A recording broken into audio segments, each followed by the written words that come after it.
بسم اللہ الرحمن الرحیم. آیت نمبر 1 سورۃ الحجرات. فضلا من اللہ، اللہ کے فضل کی وجہ سے ہے، ونعمت اور اس کی نعمت کی وجہ سے، واللہ علیم حکیم اور اللہ تعالیٰ علم والا حکمت والا ہے. یہاں جو ٹرمینالوجی استعمال ہوئی ہے وہ فضل کی ہوئی ہے، اور اس کا آنسر کہ فضل کیا ہوتا ہے اس کی پچھلی ہی آیت میں اس کا جواب ہے. اللہ کہتا ہے پچھلی آیت میں کہ تمہارے دلوں میں اللہ نے ایمان کو زینت بنا دیا اور کفر کو تمہارے دلوں کے لیے باعث کراہت بنا دیا. جب تم کفر کے راستے پہ ہوتے ہو تو بے چین ہو جاتے ہو، اور جب ایمان کے راستے پہ چلتے ہو تو تم خوش رہتے ہو، اور یہ سب ہونا اللہ کے فضل کی وجہ سے. اس کا مطلب ہے کہ اگر ہمارے دلوں میں نیکی کے جذبے ہیں، اللہ کی دی ہوئی توفیق ہے، اس کے نیکی کے کاموں میں آپ کا دل لگتا ہے، تو یہ کس وجہ سے ہے؟ اللہ کے فضل کی وجہ سے ہے.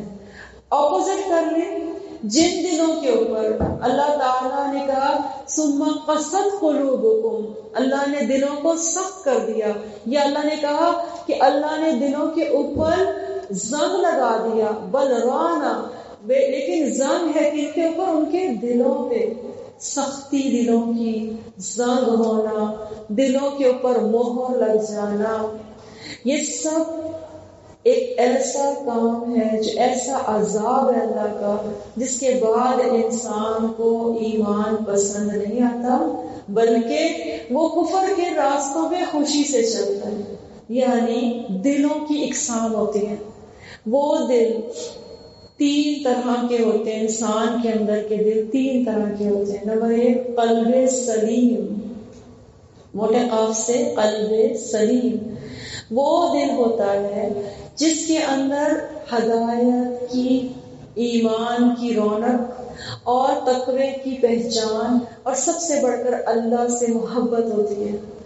اس کے اندر سلامتی ہے، سلیم، تسلیم کرنے والا جذبہ ہے، جو اللہ کہتا ہے سمینا، اطاعت کرنے والا جذبہ ہے. قلب سلیم اسے کہتے ہیں. دل پہ جا کے آیات آتی ہیں اور آنکھوں سے آنسو بہتے ہیں. قلب سلیم اسے کہتے ہیں کہ آپ کے دلوں پہ اثر ہوتا ہے، اور پھر آپ اپنے عمل کو بدل کے نیکی کے راستوں پہ بڑھتے چلے جاتے ہیں. قلب سلیم وہ ہوتا ہے کہ جس کے بعد اللہ تعالیٰ کہتے ہیں اگر یہ سخت ہو جائیں دل، تو تم میں سے کوئی ایسی تھراپی نہیں ہے کہ جو اس کو نرم کرے، سوائے اس کے کہ اللہ جس کو ہدایت دے. دوسرا دل ہوتا ہے کہ قلب معکوس. یہ جو قلب معکوس یعنی الٹا ہوا دل، جس کے اوپر اللہ تعالیٰ معاف کرے، اس کے اوپر ایک مہر لگی ہوتی ہے، نہ خیر اندر جا سکتی ہے نہ خیر باہر آتی ہے. قرآن کی آیتیں آتی ہیں، مذاق اڑایا جاتا ہے. قرآن کی آیتیں آتی ہیں، اندر جاتی نہیں، تو خیر کہاں سے باہر آئے گا؟ قرآن سننے سے پہلے وہ کانوں میں انگلیاں ڈال دیتے ہیں، نہ ان کو قرآن سننا پڑے نہ عمل کرنا پڑے. ایسے دل اللہ تعالیٰ نے پسند نہیں کیے. تیسرا دل ہے منافقین کا دل. وہ دل جس کے اندر اللہ تعالیٰ معاف کرے، کلمہ تو زبان سے ادا ہوتا ہے لیکن دل میں نہیں ہوتا. دل میں نہیں ہوتا. میوزک کے بارے میں حدیث ہے، جو بندہ میوزک سنتا ہے اس کے دل میں نفاق ایسے اگتا ہے جیسے سبزہ. موبائل میوزک والے ہیں، ایسا ہے. ہمارے معاشرے میں کتنا میوزک ہے، اس میوزک سے دل جو ایمان والا بھی تھا اس کے اندر نفاق کا سبزہ اگنا شروع ہو گیا. اب یہ دل کیا ہو گیا؟ پیور تو نہیں رہا.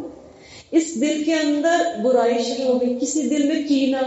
اس دل کو کیا کیا جاتا ہے؟ پاک کرنے کے لیے 2 طریقے ہیں. اگر تو یہ دل پاک نہ ہو تو نفاق میں بڑھتے بڑھتے بڑھتے اللہ تعالیٰ اس دل پہ بھی ٹھپا لگا دیتا ہے. اور اگر یہ دل اپنے آپ کو پہچان لے کہ ہاں میں نے تو اس طرح نہیں بننا، تو واپس ہدایت پہ آ جاتا ہے. کیونکہ منافقت کے بھی 2 درجے ہوتے ہیں. ایک منافقت کلی، مکمل منافقت، اور ایک منافقت جزوی، تھوڑی تھوڑی. اگر آپ جزوی منافقت کے پورشن میں ہیں تو کیا ہوگا؟ واپس آ جائیں گے. حضرت ابوبکر صدیق ہے، حضرت حنظلہ ہے، نبی صلی اللہ علیہ وسلم کا زمانہ ہے، تو حضرت حنظلہ کہتے ہیں حنظلہ منافق ہو گیا، حنظلہ منافق ہو گیا. کہتے جا رہے راستے میں حضرت ابوبکر صدیق ملے. کہنے لگے کیا ہوا؟ کہنے لگے جب میں اللہ کے نبی کی مجلس میں ہوتا ہوں میرے دل کی کیفیت یہ ہوتی ہے کہ مجھے لگتا ہے جیسے میرا دل ایمان کے لیول میں، لیکن جب وہاں سے نکلتا ہوں تو میرے دل جو ہے وہ دوسرا ہو جاتا ہے، دنیا والا ہو جاتا ہے. تو حضرت ابوبکر صدیق رضی اللہ عنہ کہنے لگے میرا بھی یہی حال ہے. دونوں اللہ کے نبی کی مجلس میں جاتے ہیں. دیکھیں انہیں کس کی ٹینشن تھی؟ کوئی لباس کی نہیں. کس کی ٹینشن تھی؟ ہمارے دل کے اندر ایمان کتنا ہے. یہ جاتے ہیں. اور حضرت ابوبکر صدیق آپ کو پتا ہے ٹاپ کلاس کے ایمان والے، صدیق کا لقب پانے والے، اللہ کے نبی کی رسول کی اطاعت اور ان کے ساتھ اتنے خلوص والے کہ صدیق ان کا لقب بن گیا. ان کو ٹینشن شروع ہو گئی کہ میں بھی تو ایسا ہی ہوں. جب نبی کے پاس پہنچے تو حضرت محمد مصطفیٰ صلی اللہ علیہ وسلم نے کہا، اگر کیفیت کو سنا، پھر کہا اگر تم یہ ایسی کیفیت میں نہ ہوتے تو فرشتے تمہیں راستوں میں سلام کرتے. کہنے کا مطلب ہے کہ ہم اس ٹائم پر ایمان کے لیول میں اونچائی بھی دیکھیں گے، کمی بھی دیکھیں گے، لیکن یہ منافقت نہیں ہے. منافق وہ ہے جو نماز اثر دیر سے پڑھتا ہے، یہاں تک کہ سورج غروب ہونے لگتا ہے تو سستی سے اٹھ کے کہتا ہے پڑھ ہی لیتے ہیں. لیول ایمان کا کم ہے. ایسے دل کے لیے اللہ تعالیٰ کہتے ہیں سب سے زیادہ ٹینشن لینی چاہیے، کیونکہ وہ مومن کے اندر ہی سے ہوتے ہیں. نفاق ہے نا. کفر والا تو سیدھا انکار کرتا ہے، وہ کہتا ہے میں غزہ کے بچوں پہ بم برساؤں گا، میرا دل کچھ نہیں کہتا، میرے لیے یہ مذہبی فریض ہے. بچے مریں، بچے چیخیں، بچے روئیں، خوش ہوتے ہیں. وہ تو ہے ہی کفر کے اندر. لیکن منافق کے دل پہچانے نہیں جاتے. اللہ تعالیٰ ہمارے دلوں سے نفاق کو پاک کر دے. مانگا اللہ ہمارے دلوں کو نفاق سے پاک کر دے. تو جو دل ایمان پر ہیں، آپ کو قرآن پڑھتے ہوئے اللہ کے سامنے دل کے اندر کی کیفیت بدلتی نظر آئے، آنسو بہیں، اللہ کے قرآن کو سن کے آپ کا ایمان بڑھتا چلا جائے، تو آپ کے اوپر اللہ کا فضل ہے. ورنہ فضل مانگیں. کیا مانگیں؟ فضل مانگیں کہ اللہم انی اسألک من فضلک ورحمتک، یا اللہ وہ فضل دے جس کے بعد میں قرآن اور اس سے ریلیٹڈ ہر آیات کو اپنے اندر جذب کر سکوں. کیونکہ دلوں کی مثال بارش اور سرزمین سے بھی دی جاتی ہے. سرزمین اگر سخت ہوگی تو پانی جتنا مرضی بہا لو وہ اندر جذب نہیں ہوگا. وہی جتنی بھی بارش کی طرح نازل ہو اس کو اثر نہیں ہوگا. اور اگر دل نرم ہے، سرزمین دل سخت نہیں بلکہ نرم ہے، تو وہی کی تھوڑی سی بارش سے بہت پیارے پیارے پھول آپ کے دلوں کے انشاءاللہ. تو یہاں بیٹھ کے دعا مانگا کرے اللہ ہمارے دلوں کو ایمان پر رکھ دے، اس کے اندر زینت دے دے. بڑی پیاری آیات ہیں جو آگے میں آپ کو بتاؤں گی. جس کے دل میں ایمان ہے، جو فضل والا ہے، وہ آگے کیا کرتا ہے. یہاں اب ہماری ججمنٹ شروع ہوتی ہے. جو آگے والی 2 آیات ہیں وہ ہمیں بتا رہی ہیں کہ کیا میرے اور آپ کے دل میں ایمان کا لیول اتنا ہے کہ ان آیات سے اثر ہو جائے. تو پہلے دعا مانگے، یا اللہ ہمارے دلوں کی زمین کو نرم کر دے، ایمان کے لیول کو اوپر کر دے، اور اس کے اندر تقوی کو اور اس کے اندر ایمان کے لیول کو بڑھا کر کفر کو ہٹا دے، منافقت کو ہٹا دے، حسد، کینہ، بغض جیسی بیماریاں چلی جائیں. تب ہمارے اوپر آیات اثر کریں گے انشاءاللہ. ٹھیک ہے، اگلی آیت دیکھتے ہیں. تاکہ یہ آیتیں چونکہ بہت زیادہ پریکٹیکل ہیں اور بہت زیادہ کامن ڈیزیزز ہیں جو ہمارے معاشرے میں ہیں، تو ہم نے بڑے دھیان سے سننا بھی ہے اور انشاءاللہ عمل کی توفیق مانگنی ہے. یہی اللہ کا فضل ہے انشاءاللہ. آیت نمبر 9 سورۃ الحجرات. وَإِنْ اگر طائفتانی 2 گروہ من المؤمنین ایمان والے میں سے، من المؤمنین اقتتلوا آپس میں لڑ جائیں، فَأَصْلِحُوا بَيْنَهُمَا تو ان کے درمیان دونوں کے صلح کروا دو. فَإِن پھر اگر بغت زیادتی کرے احداہما ان دونوں گروہوں میں سے کوئی ایک علی الاخری دوسرے پر فقاتلوا تو لڑو التی اس گروہ سے تبغی جو زیادتی کرتا ہے حتی یہاں تک کہ تفیء وہ پلٹ آئے الی امر اللہ اللہ کے حکم کی طرف. فَإِن پس اگر فاءت وہ پلٹ آئے فاصلحوا تو صلح کرا دو بینہما ان دونوں کے درمیان بالعدل عدل کے ساتھ واقسطوا اور انصاف کرو ان اللہ بے شک اللہ یحب المقسطین انصاف کرنے والوں سے محبت کرتا ہے. ایک دفعہ پھر سن لیجئے سورۃ الحجرات آیت نمبر 9. وَإِن اور اگر طائفتانی دو گروہ من المؤمنین مومنین میں سے ومن المؤمنین اقتتلوا مومنین میں سے آپس میں لڑ پڑے فاصلحوا بینہما تو ان دونوں کے درمیان صلح کرا دو.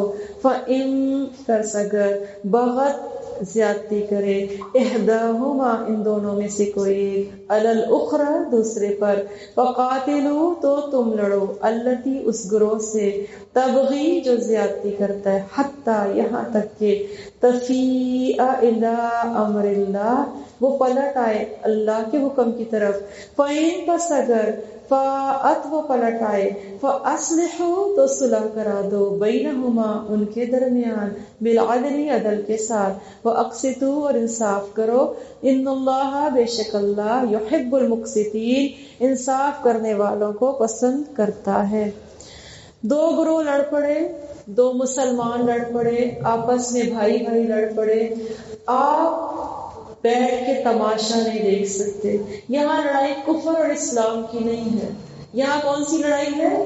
ایک مومن کی دوسرے مومن کے ساتھ. اور یہ لفظ مومن استعمال ہوا یعنی مومنین کے ایمان کا درجہ اوپر نیچے ہوتا رہتا ہے. لڑائی بھی ہو سکتی ہے. اگر دو مومن آپس میں لڑ پڑے تو تمہاری ذمہ داری ہے کہ تم تماشا نہیں دیکھو گے. اکثر بھائی بھائی لڑ پڑتے ہیں کس بات پہ؟ جائیداد پہ. کس بات پہ بتائیں؟ کس کس بات پہ لڑائی ہوتی ہے؟ بہنیں آپ بھی ہیں. کس بات پہ ہوتی ہے جی؟ آپ لوگوں کی لڑائی ہوتی ہے کیا جانتا ہے؟ اپنی بہنوں سے بھائیوں سے ہوتی ہے نا. تو بتائیے کس کس بات پہ ہوتی ہے جی؟ کھانا نہ کھانے کی وجہ سے اور برتن دھونے پڑ گئے تم دھو لو. اور کس کس وجہ سے ہوتی ہے؟ اپنی پسندیدہ چیز میں دوسرے کو دے دوں تو لڑائی. اور موبائل میں نے دیکھنا تھا تم نے 5 منٹ زیادہ دیکھ لیا. بات نہیں مانی میں بڑی ہوں تم نے. اچھا لڑائی سیریس نہ ہو تو یہ نوک جھوک کہلاتی ہے. یہ والی لڑائی وہ نہیں ہے.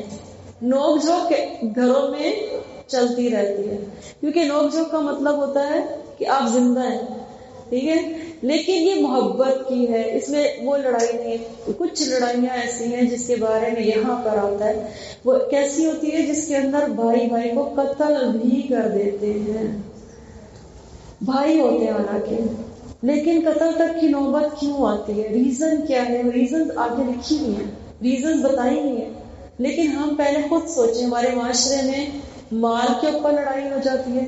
جائیداد پہ تمہارا پیسہ ہے یا میرا یا کسی نے کسی کا حقوق غصب کرنے ہیں اس پہ لڑائی شروع ہو جاتی ہے. ٹھیک ہے. یہ جو ابھی انہوں نے بات کی ایک بچی نے سائرہ نے کہ شیئرنگ کے حوالے سے کہ اگر ہماری کوئی چیز اچھی ہمیں لگے ہم پسندیدہ چیز دوسرے کو نہیں دیتے نا. ہم کہتے ہیں حالانکہ حدیث میں یہ نہیں ہے. حدیث میں یہ ہے کہ تمہاری پسندید تو اپنے بھائی کے لیے وہی پسند کرو جو تم کو پسند ہے. مطلب پہلے سٹیپ میں قربانی آ گئی. تو اب کیا ہوتا ہے جیسے میں ایک مثال دوں آپ کو. 3 بہنیں ہیں. 3 بہنوں کے 3 سوٹ آ گئے. اب پسند تو ڈفرینٹ ہے سب کی. آپ یہاں سے جائیں گے تو کیا کرنا چاہیے آپ کو؟ کیا خود سب سے پہلے لینا چاہیے؟ سب سے پہلے چھوٹی بہن کو دیں کہ اس کی پسند زیادہ امپورٹنٹ ہے، چھوٹے کو دیں تاکہ وہ اس کا دل بھی تھوڑا چھوٹا ہی ہوتا ہے. آپ اس کو کہیں تم لے لو. اگر آپ خود چھوٹے ہیں تو بھی قربانی دیں. پہلے دوسروں کو پسند کرنے دیں. اینڈ کیا ہوگا؟ جو آپ کے پسند ہے. اچھا یہ چیز پریکٹیکل سے آتی ہے. جب میں آپ جتنی چھوٹی تھی، ہم بھی 3 بہنیں تھے، تو ہماری کوشش کیا ہوتی تھی کہ میری کوشش تو خاص طور پہ ہوتی تھی کہ دوسرے کی پسند کو دیکھ کر اپنی پسند کو پیچھے کر لیا جائے. اور یہ خواہش کہ اللہ تعالیٰ ہمیں اس حدیث کے بدلے میں انشاءاللہ ہمارے لیے بہتری کرے گا. لیکن ہمیشہ یاد رکھیں دین قربانی سے شروع ہوتا ہے. کیسے پتا چلا؟ حضرت آدم علیہ السلام کے 2 بیٹے تھے، حابیل اور قابیل. دونوں نے قربانی دی تھی. قبول کس کی ہوئی تھی؟ جس نے تقوی کیا تھا، جس نے قربانی. قرآن نام نہیں بتاتا. قرآن یہ نہیں کہتا کہ ان کے 2 نام تھے. ناموں سے قرآن کو کوئی غرض نہیں ہے. وہ کہتا ہے قربانی اس کی قبول ہوئی جس میں تقوی تھا. تو تقوی کہاں سے آتا ہے؟ جب بندہ کہتا ہے میں نے لڑائی سے زیادہ قربانی دینی ہے. آپ کا جھگڑا ہو جاتا ہے اپنی بہن سے، آپ حق پر ہیں، وہ آپ کا حق تھا، آپ حق کو جھگڑے سے بچنے کے لیے چھوڑ دیتے ہیں. تو آپ جانتے ہیں آپ نے ایک سودا اللہ سے کیا ہے جس کے بارے میں حدیث میں آتا ہے. اگر کوئی شخص، نوٹ کر لیں حدیثیں، آپ کے کام آئیں گی.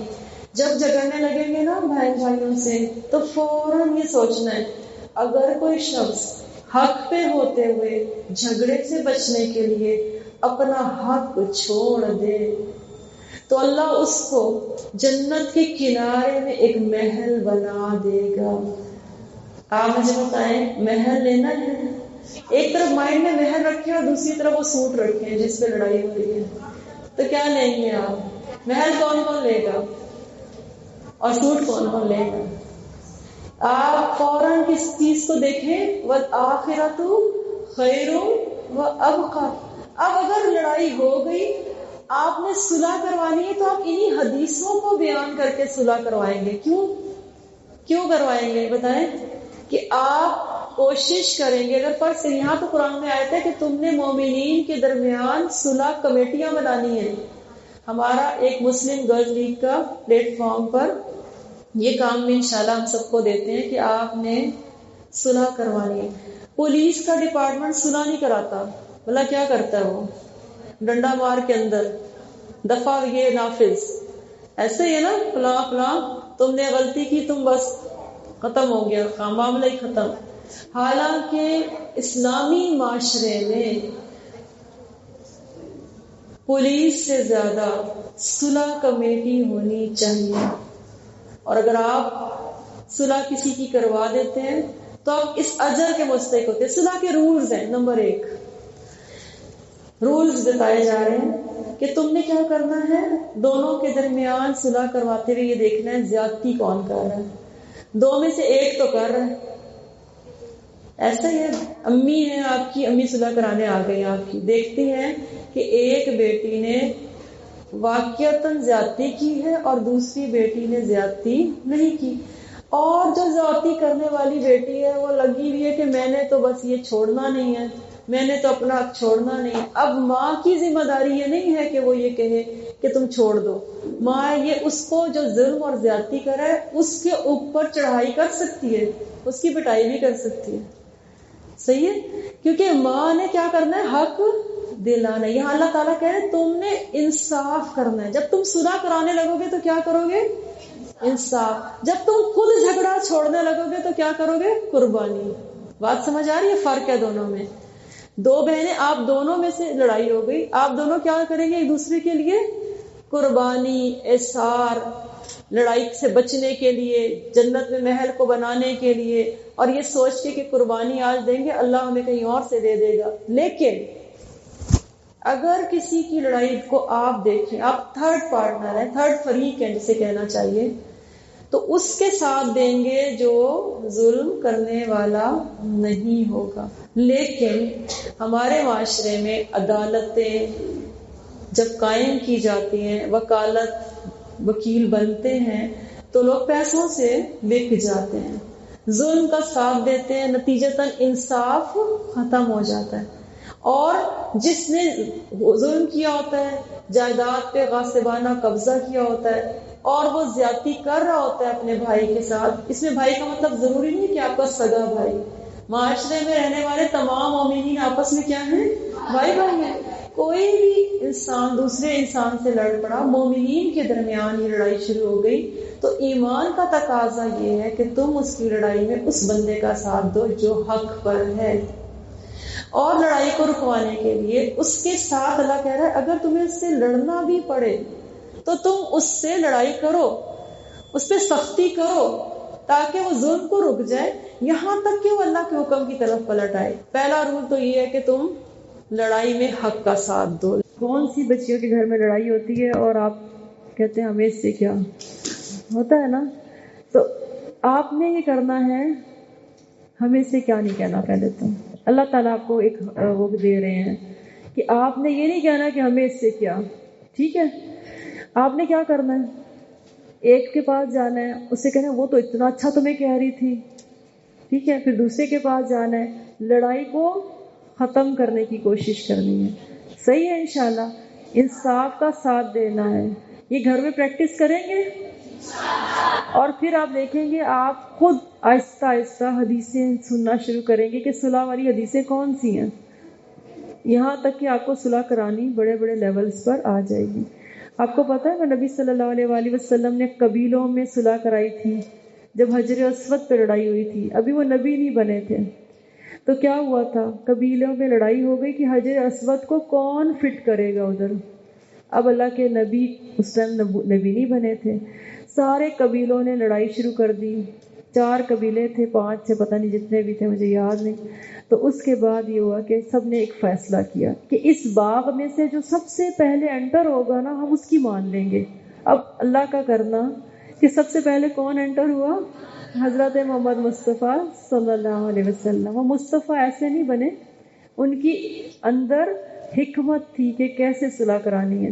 اللہ کے نبی کے پاس فیصلہ آ گیا، صلح انہوں نے کرانی تھی. انہوں نے ایک چادر پکڑی، چادر کے کونے قبیلوں کو پکڑائے، حجر اسود اس کے درمیان میں رکھا، کہا سب نصب کریں گے، لے کے چل پڑے. جب وہاں پہنچے تو حجر اسود کو اٹھایا اور خود اٹھا کے اس جگہ پر نصب کر دیا. جھگڑا ختم ہو گیا، اصلاح ہو گئی. نہیں ہوا صحیح تو موبائل لگا لیں، ہو گیا. سورۃ الحجرات آیت نمبر 10، انما بے شک المؤمنون مومن وہ ہیں، اخوتن بھائی بھائی، فاصلحوا تو صلح کرا دو، بین درمیان، اخویکم اپنے 2 بھائیوں کے، واتقوا اللہ اور اللہ سے ڈرو، لعلکم شاید کہ تم ترحمون رحم کیے جاؤ. اس آیت میں تمام مومنین کے اوپر آ گئی، ان سینیریو بڑا کر دیا. گھر نہیں ہے بلکہ یہ معاشرہ ہے. سینیریو بڑا کر کے کیا کہا جا رہا ہے کہ آپ اپنے براڈر سکیچ پہ جب جائیں تو آپ نے یہ جاننا ہے کہ آپ تمام معاشرے میں رہنے والے مومنین ایک دوسرے کے بھائی ہیں، خواہ وہ کسی بھی ملک میں ہوں. ملک پاکستان سے بھی بڑا سینیریو یہ ہے کہ پاکستان سے اوپر جتنے اسلامی کنٹریز ہیں، مومنین جتنے وہاں موجود ہیں، یا نان اسلامی کنٹریز میں بھی، آپ سب کے درمیان اگر صلح کرانی پڑے تو آپ کروائیں. دیکھیں جب آپ شارٹ سینیریو سے بگ اسکیچ پہ آتے ہیں تو آپ کامیاب ہوتے ہیں. میں آپ کو بھی گھر کا اسکیچ دے کر یہ بتانا چاہ رہی تھی کہ جب چھوٹے چھوٹے جھگڑے نمٹائیں گے تو بڑے نمٹائیں گے نا. جب خود ہی جھگڑا کرتے رہیں گے تو بڑوں پہ تو نوبت ہی نہیں آنی. تو یہاں پر 2 گروہ لڑ رہے ہیں، یہاں پہ بھی سینیریو شروع میں بڑا ہی ہے، لیکن پریکٹیکلی آپ کو اپنے گھر سے سٹارٹ لینا ہے انشاءاللہ. پچھلے میں بھی کیا تھا، 2 گروہ لڑ رہے ہیں. 2 گروہ اس زمانے میں جب لڑتے تھے، جیسے اوس اور خزرج 2 قبیلے تھے، جب لڑائی کرتے تو نسل در نسل قتل در قتل ہوتے چلے جاتے تھے. اسی طریقے سے جب مومنین ہیں وہ آپس میں بھائی بھائی ہیں تو کسی بھی ملک کے اندر رہنے والے، کسی بھی جگہ کے رہنے والے گروہ ہو سکتے ہیں. آپ نے کیا کرنا ہے، ان کے درمیان صلح کرانی ہے. صلح کروانے کا بیسک ایلیمنٹ ہے کس طرح سے صلح کامیاب ہوتی ہے وہ اللہ نے اس آیت میں بتایا. بتائیں گے؟ آپ صلح کرانے پہنچے، وہ بیسک ایلیمنٹ جس میں زیادہ صلح ہو جائے گی ورنہ مشکل ہے. بتائیں وہ کیا ہے؟ اس میں لکھا ہوا ہے، آیت کو دوبارہ دیکھیں. کون سا ایلیمنٹ ہے جس سے صلح ہو جائے گی؟ تقویٰ. کیا لفظ آیا ہے؟ آپ نے نکاح کا خطبہ سنا؟ اس کے اندر بار بار خطبہ نکاح میں تقویٰ کا ذکر ہے، اور یہ اتنا امپورٹنٹ ایلیمنٹ ہے. اب آپ شارٹ سینیریو پہ آئیں. میاں بیوی کی لڑائی ہو گئی، جتنی مرضی عدالتیں بلا لو، جتنی مرضی محبتوں کو قائم کروا لو، کمرے میں کیا ہوگا؟ اگر تقویٰ ہے تو بچت ہے، ورنہ تو لڑائی ہے. تو تقویٰ وہ ایلیمنٹ ہے جو بڑے گروہوں سے چھوٹے گروہ ہر جگہ پر لڑائی سے بچاتا ہے. تقویٰ کس کا نام ہے؟ میں نے بھی آپ کو بتایا کہ آپ نے اس بات میں جھگڑے چھوڑنے ہیں کہ اللہ مجھ سے محبت کر لے. حق پہ ہوتے ہوئے جھگڑا چھوڑ لیا، محل مل جائے، تقویٰ ہے. اس بات میں کہ اگر میں نے کوئی زیادتی کر دی، ظلم کر دیا اور اللہ نے پکڑ لیا تو جہنم میں اللہ ناراض ہو جائے گا، یہ تقویٰ ہے. تو جو شخص جتنا متقی ہوگا اتنا وہ خود بھی جھگڑوں سے بچ سکتا ہے. اور اگر آپ تھرڈ پارٹی ہیں، دو لڑ گئے، ان دونوں میں جس میں زیادہ تقویٰ ہوگا نا وہ سب سے پہلے بچے گا. دو منہ ادھر کر کے کھڑے ہوئے ہیں، فرض کریں آپ لڑائی کو سلوشن دے رہے ہیں کہ بیٹا ایسے نہیں کرنا، یا بہنوں سے کہہ رہے ہیں ایسے نہیں کرنا، گروہوں سے کہہ رہے ہیں، خاندان کی لڑائیوں سے بچا رہے ہیں، تو جو شخص اللہ سے ڈرنے والا ہوگا نا وہ سلام میں پہل کرے گا. ورنہ نہیں، میں تو نہیں مانتی، اس نے میرے ساتھ فلاں وقت میں ایسے کہا، اس نے میرے ساتھ فلاں وقت میں یہ کیا. پچھلی باتیں یاد کرنے سے تقویٰ زیرو ہو جاتا ہے. تقویٰ کب سٹارٹ ہوتا ہے؟ جب یہ سوچنے کہ بس ہم نے آج اپنے دلوں سے کینہ نکالنا ہے. تقویٰ تب سٹارٹ ہوتا ہے جب حدیثیں ہوتی ہیں. جب اللہ کے نبی نے کیا کہا تھا؟ حدیث میں ہے، نبی صلی اللہ علیہ وسلم، آپ کو بار بار حدیثوں پہ کیوں میں لا رہی ہوں کہ نبی صلی اللہ علیہ وسلم کے اقوال ہمارے لیے باعث رہنمائی ہیں نا.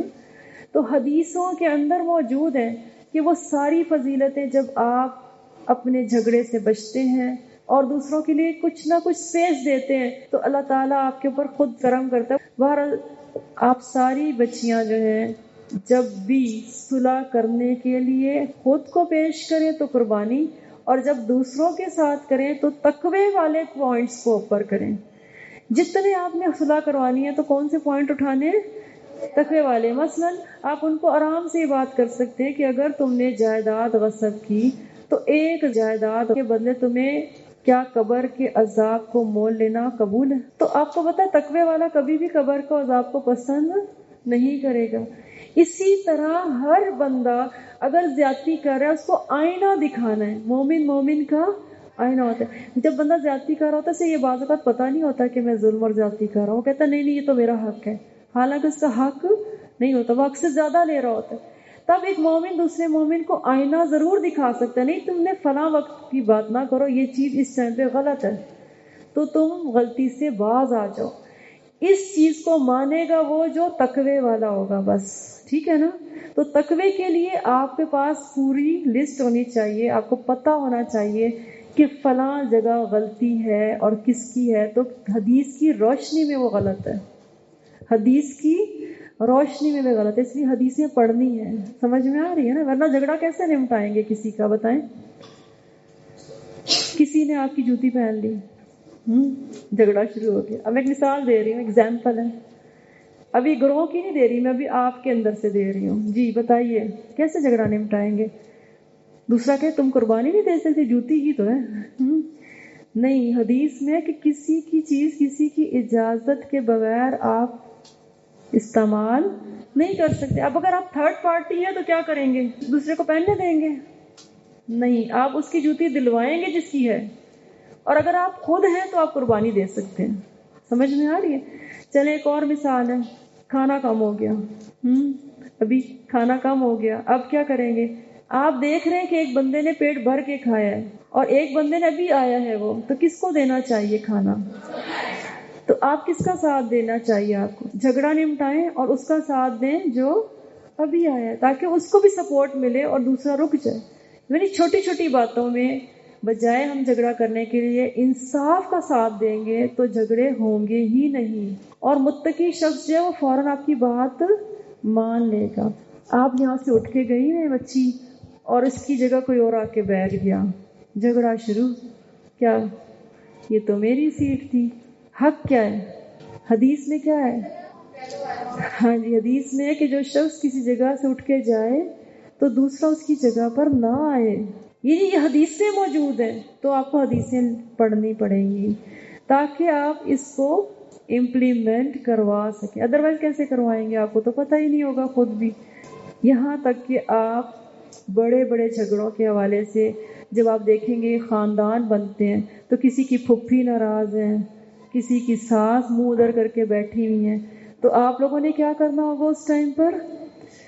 آپ نے ایک بڑے سینیریو میں جھگڑے سے بچنا ہے۔ اب یہاں پہ ایک کامن سی بات ہے کہ اللہ کو جھگڑا پسند ہی نہیں ہے، سیدھی جو بات کیا ہے، اللہ کو جھگڑا پسند ہی نہیں ہے، اللہ کو دو گروہوں کے مومنین کے درمیان صلح پسند ہے۔